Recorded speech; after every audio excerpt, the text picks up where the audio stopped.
Delete হওয়া ভোটারদের ন্যায় বিচারের দাবিতে জেলা শাসকের দপ্তরের সামনে বিক্ষোভ, ট্রাইব্যুনাল গঠনের স্পষ্ট রূপরেখা চাইল পিআইবি। প্রসঙ্গত, ডিলিট হওয়া ভোটারদের অধিকার পুনঃস্থাপনের দাবিতে সোমবার নদিয়া জেলা শাসকের দপ্তরে বিক্ষোভ ও ডেপুটেশন কর্মসূচি পালন করল পিআইবি। সংগঠনের পক্ষ থেকে ৬ দফা দাবি তুলে ধরা হয়, যার মধ্যে অন্যতম ছিল দ্রুত ট্রাইব্যুনাল গঠন করে ভোটারদের অভিযোগ নিষ্পত্তির ব্যবস্থা করা। বিক্ষোভকারীদের মূল প্রশ্ন, কবে থেকে ট্রাইব্যুনাল কার্যকর হবে, কোথায় বসবে এবং কিভাবে কাগজপত্র জমা নেওয়া হবে, এসব বিষয় এখনো স্পষ্ট নির্দেশিকা নেই। পিআইবির দাবি, এই সমস্ত বিষয় জনসমক্ষে বিস্তারিতভাবে প্রকাশ করতে হবে, যাতে সাধারণ মানুষ সহজে তাদের অধিকার প্রয়োগ করতে পারেন। এছাড়াও তারা দাবি জানায়, জমা নেওয়া প্রতিটি নথির বিপরীতে যথাযথ রিসিট দিতে হবে, যাতে আবেদনকারীরা ভবিষ্যতে কোনো সমস্যার সম্মুখীন না হন। পুরো প্রক্রিয়াকে স্বচ্ছ ও জনবান্ধব করার উপর জোর দেন বিক্ষোভকারীরা। দুপুরে জেলা শাসকের কাছে একটি স্মারকলিপি পেশ করা হয়। সংগঠনের প্রতিনিধিরা জানান, প্রশাসন দ্রুত এই বিষয়ে পদক্ষেপ না নিলে আগামী দিনে আরও বৃহত্তর আন্দোলনের পথে হাঁটতে বাধ্য হবেন তারা। নদিয়ার কৃষ্ণনগর থেকে অর্ণব মজুমদারের রিপোর্ট, স্টিং নিউজ। আজকে আমরা প্রোগ্রেসিভ ইন্টেলেকচুয়াল অফ বেঙ্গলের পক্ষ থেকে নদিয়া জেলা প্রশাসকের কাছে আমরা আমাদের যে নদিয়া জেলাতে যে ট্রাইব্যুনালটা চালু করার কথা ছিল, কিন্তু সেই সম্পর্কে আমরা কোনো কিছুই তথ্য এখনো পর্যন্ত পাইনি।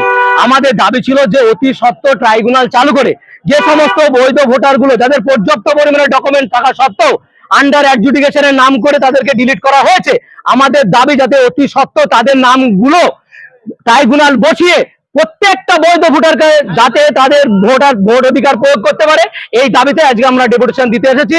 আমাদের দাবি খুব পরিষ্কার যে আমাদের প্রত্যেকটা বৈধ ভোটারকে ট্রাইব্যুনালে বসিয়ে এবং উপস্থিত থেকে তাদের ভোটার অধিকার যাতে প্রয়োগ করতে পারে, তাদেরকে সেইভাবে যত তাড়াতাড়ি সম্ভব আন্ডার অ্যাডজুডিকেশন নিষ্পত্তি করা, এটাই আমাদের দাবি।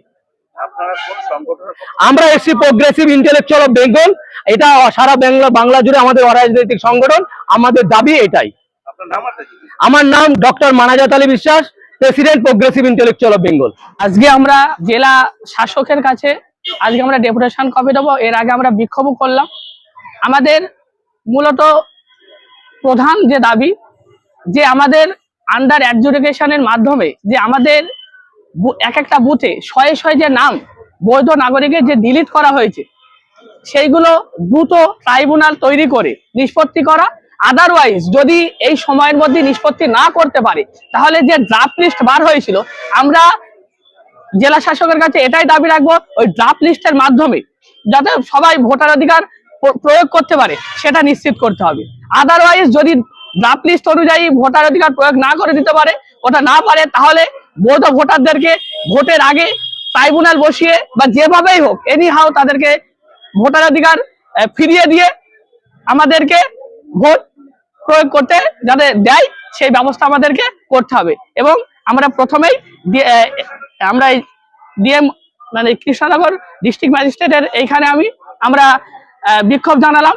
এবার আমরা এই বিক্ষোভের পরে আমরা ডিএম এর সঙ্গে দেখা করবো, ডেপুটেশন দেবো, এবং ওখান থেকে আমরা কি বার্তা পাই সেটা আমরা দেখবো। আপনার নাম? শাহিদুল শেখ।